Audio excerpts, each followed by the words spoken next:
Well, hey, everybody. Happy Friday. We're recording Mike in the Midwest one day late. Was having some issues yesterday with migraine headaches and got that squared away. So we are back, and I apologize for being a day tardy on Mike in the Midwest, but we'll try to make it worth your while with a good show today.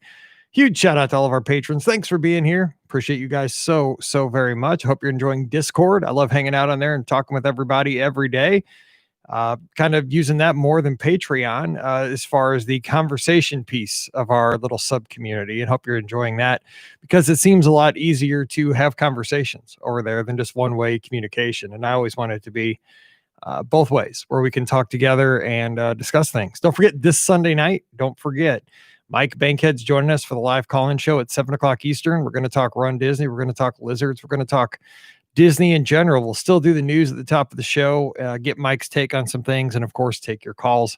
So if you want to call in about a PR, about a race that you've gotten to do, because I know some people have raced, we'll do that. So I hope to see you Sunday night. Put on the calendar, 7 o'clock Eastern, 6 o'clock Central, and we'll be out of there so you can watch some football if you want to. All right, episode 13 is coming your way right now. It's speed skating. Yes, I used to speed skate. Yes, I'm not fast, but I did used to speed skate. Let's talk about some memories from the 1980s.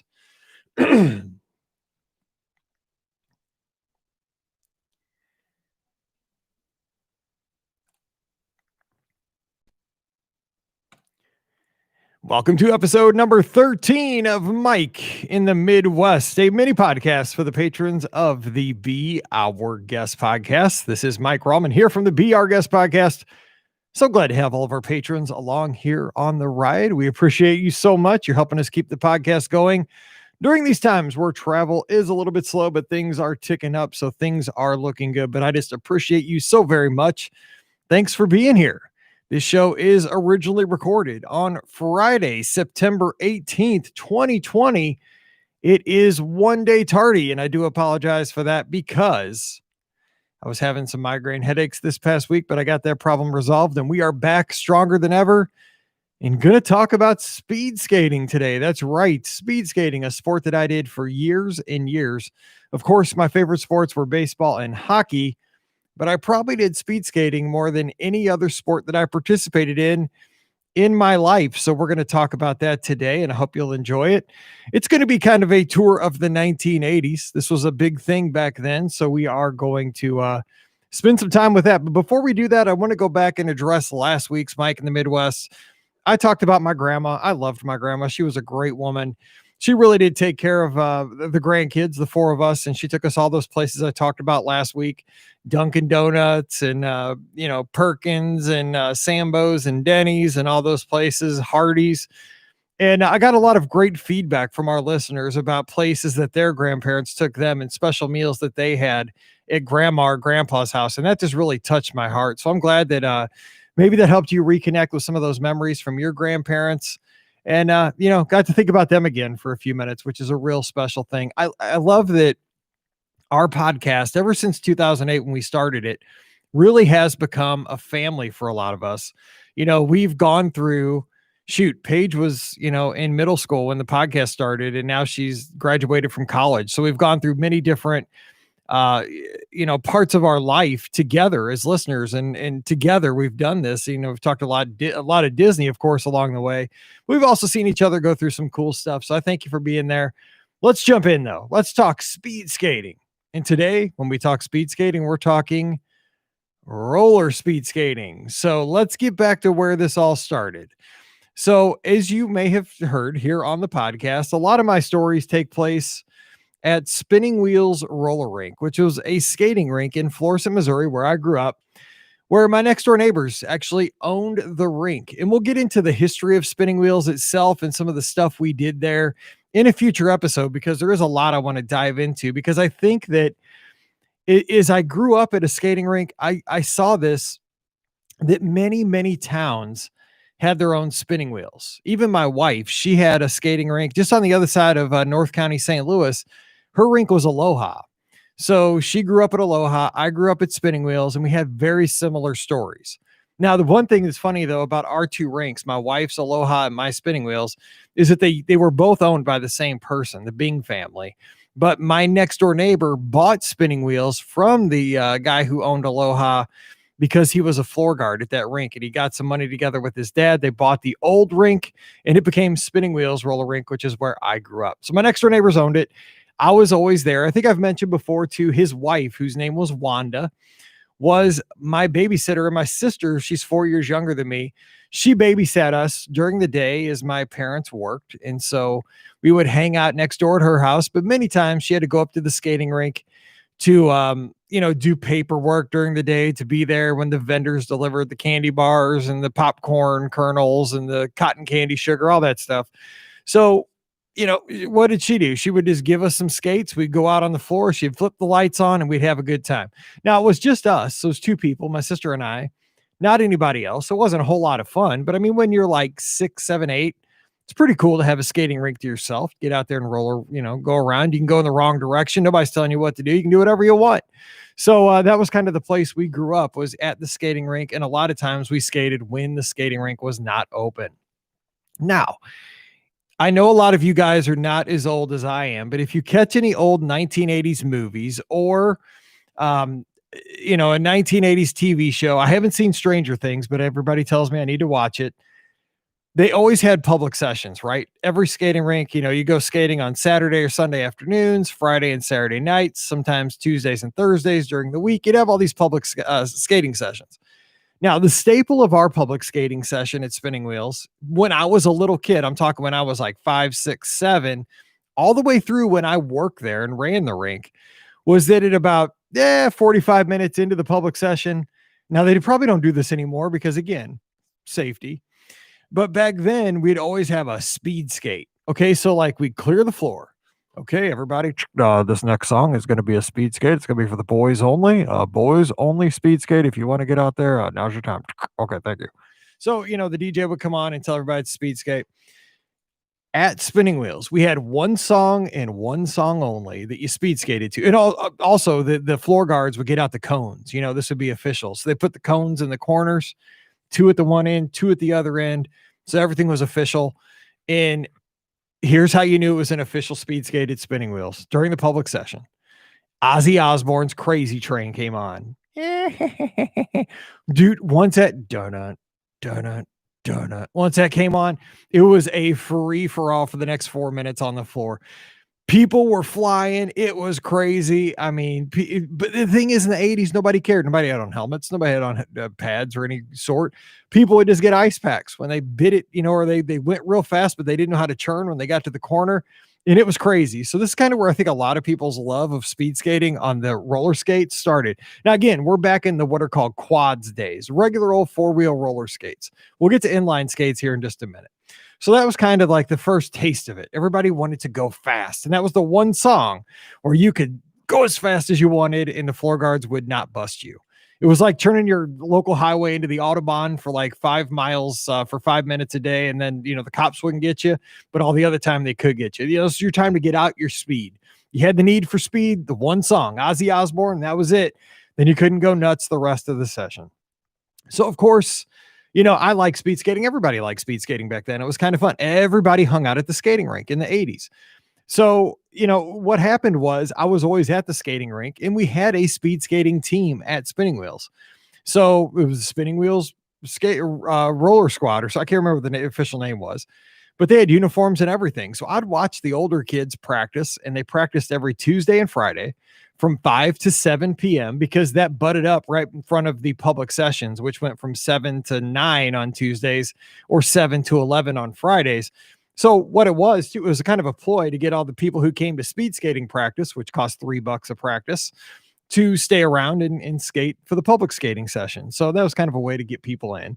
But I would watch the older kids skate. And by the time I was like 6 or 7, I wanted to skate. So my dad and mom let me, join the speed skating team. It was something to do, got me out of their hair for a couple of hours. I could just ride up with Ron or Wanda, the owners, and just go to practice.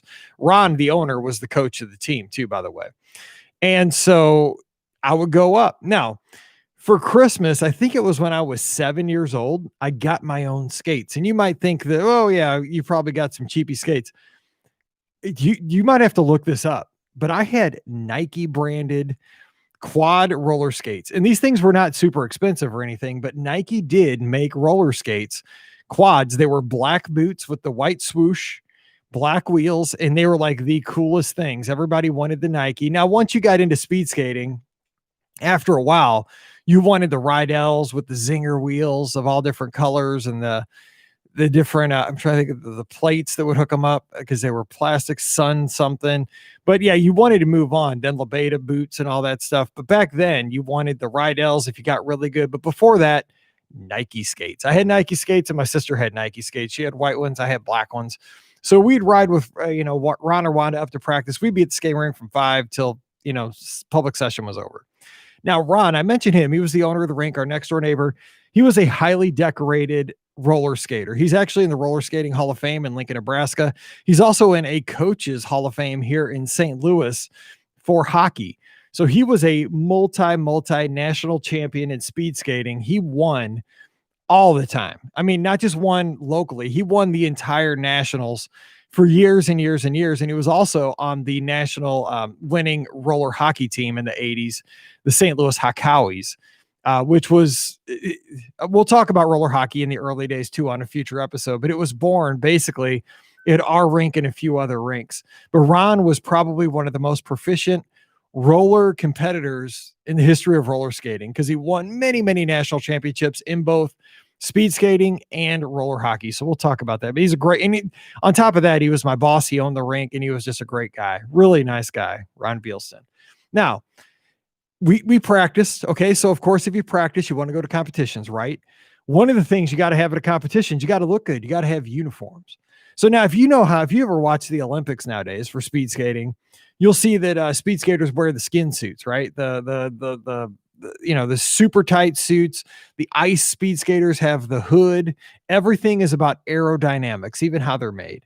Back then, nope, we had cotton shirts that we took to a place called Village Square in a place called Old Town where they would iron on the letters. I don't know if you remember those like fuzzy letters, like you put the letters and they were like arched. It said Spinning Wheels Roller Rink on the back. They were black and gold.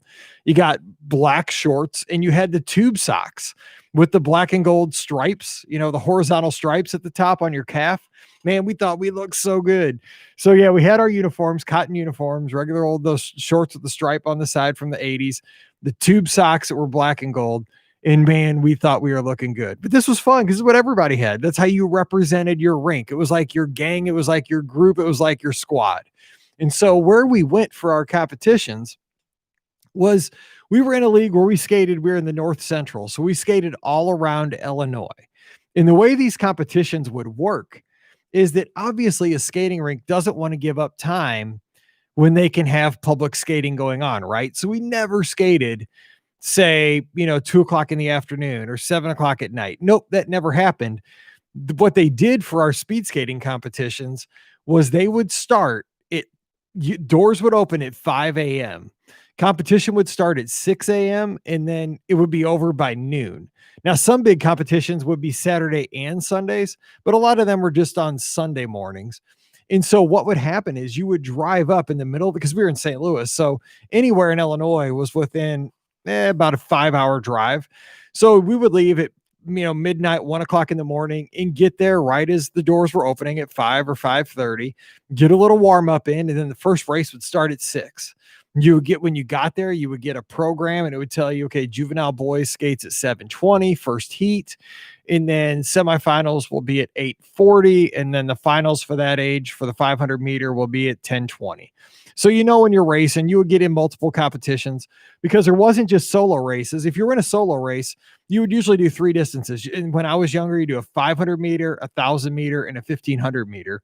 But they also had relay races where you might go 3,000 meters, 2-person mixed, which meant like a boy and a girl together for 3,000 meters alternating. You would do a 4-person mixed, a 4-person boys, 4-person girls, stuff like that. Maybe up to 5,000 meters, a 5K, which would be 50 laps around a typical skating rink. Now, one of my partners that I had when I was little, I'm talking 7 or 8, her name was Nikki Ziegelmeyer. And I'm telling you, this girl was a skater, and I was just lucky hanging on to have her as my partner because it helped me win a couple of competitions. her parents were very, we talk about crazy soccer parents nowadays. Her parents were like that back then, but with speed skating. So she lived an hour away and skated for another team down south of St. Louis called Rock Roll Arena, which was in, I believe, Festus, if you know St. Louis, way south of where we were. We're north of St. Louis. This is way south of St. Louis. She skated down there 2 or 3 times a week on their team, but also came up to our team and skated on our team the other nights where she didn't skate down south. Now, you might say that's crazy. Well, and two, side tangent. You guys remember during public skating, you would do the limbo, right? They keep bringing the limbo bar down until it knocked everybody out. Nikki was so good at the limbo. She could get her body, she did the splits. She could get her body lower than her skates. So the highest point on her was her ankles at her skates. She could get down so low. She was that good at skating. Anyway, so that's just a side tangent. She was great at the limbo. She always won. It was unfair. Anyway, she was my partner, and I'm just mentioning her because she eventually made the transition to ice when she was in her early, like 10, 11, 12. And she ended up going to the 1994 Winter Olympics in Lillehammer, France. And I think she won 5 medals in Lillehammer. So it was just like, whoa, this girl that I used to skate with, back at Spinning Wheels in Florissant, Missouri, made the change to ice, was so dedicated to this sport that she won multiple medals over in France in the Winter Olympics. It was so amazing to see that. And I'm so proud of her. And it's cool. She went on to win in actually the next Olympics as well. So, like I said, we went into all these small towns, and if you know Illinois, these competitions took place in these towns like Springfield, Illinois, Savoy, Illinois, Quincy, Illinois, Danville, Illinois. These are like little bitty small, towns, but every little small town back in the 80s had a skating rink. And so we go in there and skate against these, and it was always skating against the same people, really, because we just all went to the same competitions, just different rinks, all throughout the winter. But it was a lot of fun, and the meets would run, from 6 to 12, and that'd be it. And you'd get your medals at the end of the trophy at the end of the competition if you won. Now, if you didn't win, you didn't get anything, but it's back in the day. But that's what we do. Also, one cool thing was my dad was in a band in the 80s. He played at a steakhouse called Meadow Park Steakhouse in Florissant Meadows, Friday and Saturday nights. Rick Albright and One of a Kind. And he did this for years. He was the drummer. And so they would play until midnight. So my dad would play till midnight, come home from the steakhouse, pick me up.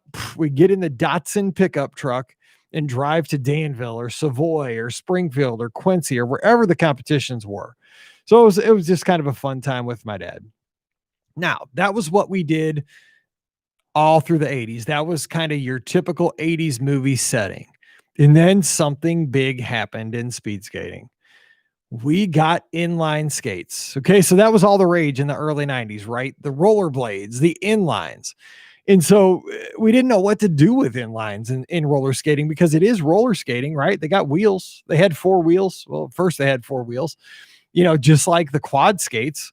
So we didn't know what to do with the inline skates. So for a little bit, for 1 year, we just kind of all skated together. You could skate whatever you wanted. You could skate inlines, you could skate quads, and everybody skated together. But what happened quickly with that is that the people on the inline started just crushing the people on the quads, because on the inlines, 1, they're lighter, and 2, you can build up a lot more speed. There's a lot of physics to it, but there's a lot more torque to where you can corner a lot better, and you can they're more efficient. You can get going.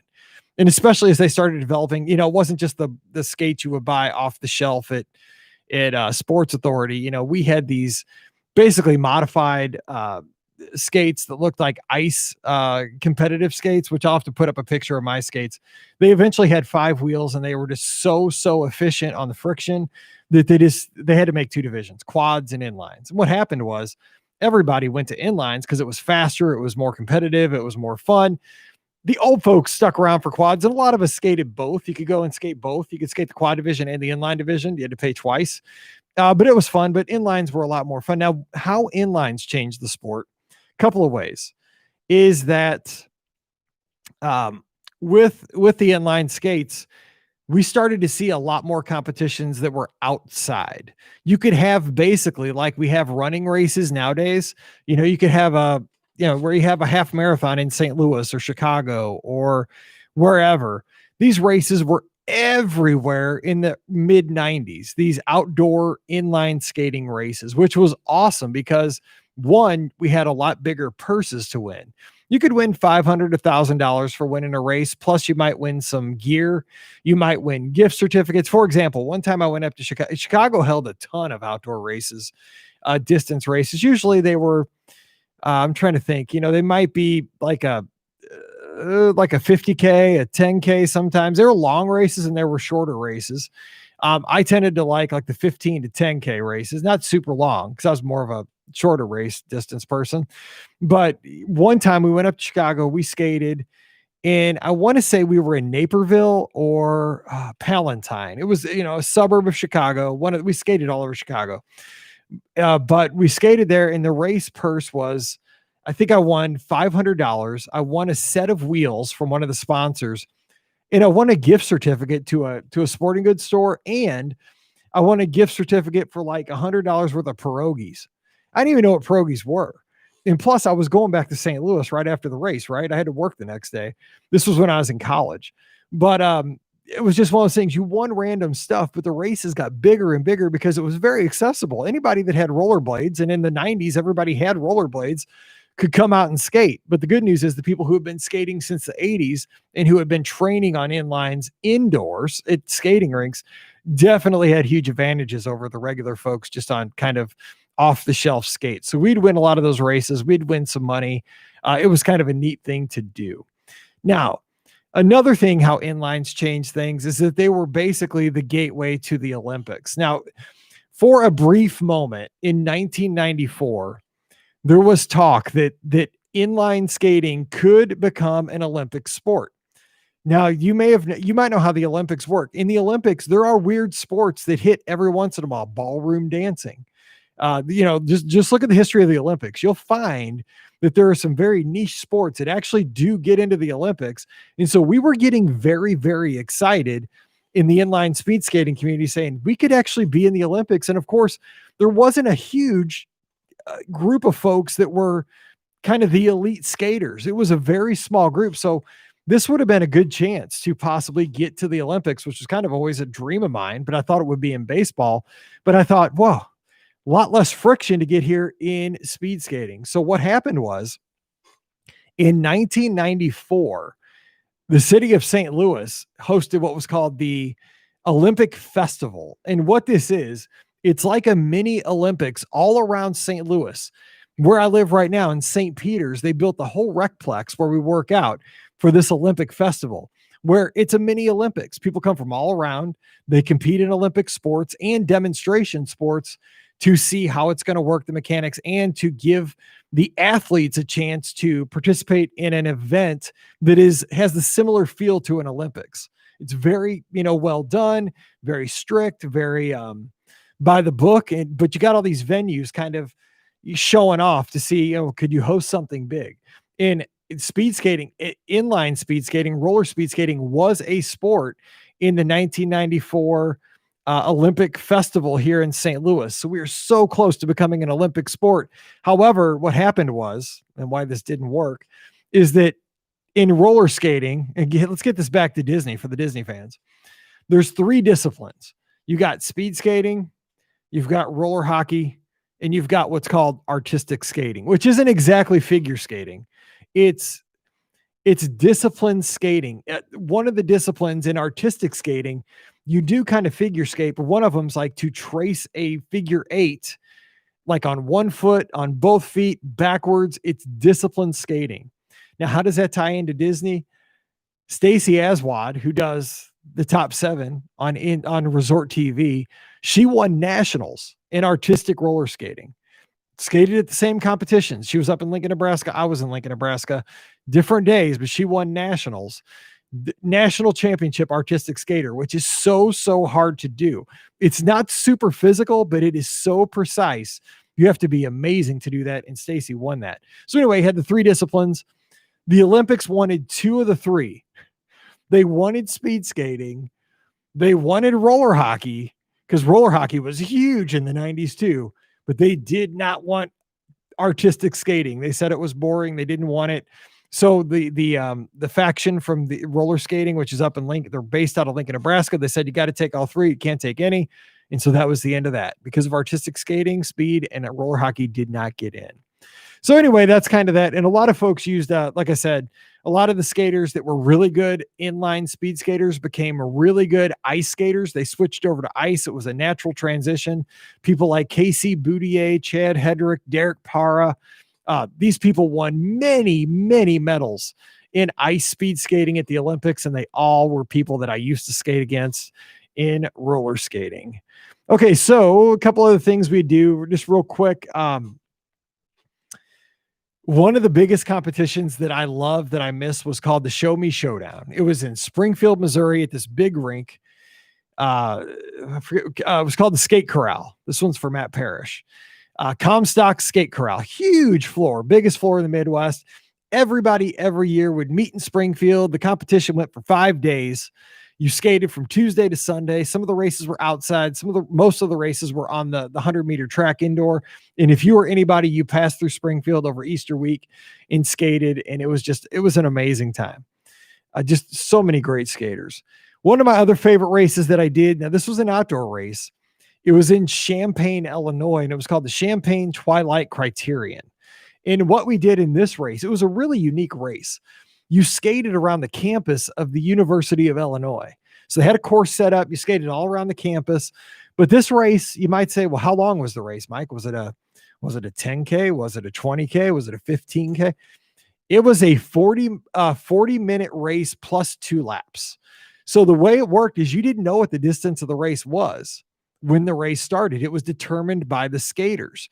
So what would happen is you would skate the course for 40 minutes, and then at 40 minutes, they rang a bell, ding, ding, ding, ding, ding, or shot a gun. I can't remember how they did it because we were all spread out. But once they rang the bell, 2 laps to go. And so the thing was, it was a strategic race because you would stay with the pack. But if you were a super strong skater, you could really push that pace in the initial 40 minutes to try to drop everybody so that by the time you have 2 laps to go, it's already determined. You're so spread out, they can't catch you. Or you could try to keep the pack together and then see how it works out in the last 2 laps. Always a fun race. Another race that they did that was in Downers Grove, Illinois, which is a suburb of Chicago. We skated around this town, this again outside. And then it was again 40 minutes plus 2 laps. And this one had hills in it. Oh, man. But it was a beautiful town. And that one had a purse of $25,000. Never won Downers Grove because that was where the Olympic people won, but always a fun race nonetheless. For us indoor skaters, one of the places I spent a lot of time was Lincoln, Nebraska. In our region of the country, you had to go through regionals to get to nationals. In our regional competition was always in Lincoln. So we get in the truck, drive 9 hours to Lincoln, Nebraska, and skate in the Pershing Auditorium for a week every June. And if you got out of Lincoln, if you came in first, second, or third in any discipline, you made it to nationals, whether it was in Pensacola, Florida. Sometimes it was in New York City, Niagara Falls. I was out west in Sacramento one year. But the whole goal was to make it to nationals. And then once you got to nationals, it was kind of just, you had a good time and hopefully you win. If you don't, you get a trip to nationals. So it's kind of fun. So my memories with speed skating are right there. We had a good time with that. It was something that I did from the time I was 6 until the time I was probably 25 or so. I kind of gave it up because I got busy with life, but it's a fun sport. And it continues to this day, especially in smaller towns, that the skating rink's kind of the heart of the city, the town. That one thing I would love to do someday is to live in a small town, own a skating rink, and really make that an essential part of the community. Get the kids involved with roller hockey, speed skating, public skating, getting in with school groups and all kinds of stuff. Because skating rinks are really a fundamental part of small town life and even larger towns. But I really, really enjoyed the relationships I made, the friends I made, and the good times I made in speed skating, roller speed skating. So if you have any memories with speed skating, I would love to hear them. If you ever pass through any speed skating teams in your youth or even right now, let me know. And maybe you even have great stories from public skating sessions where you got out there and busted your move and maybe busted your butt because you went too fast. I'd love to hear that as well. So thank you so much for tuning in to Mike in the Midwest, a mini podcast. I appreciate our patrons so much. I hope you're enjoying these shows.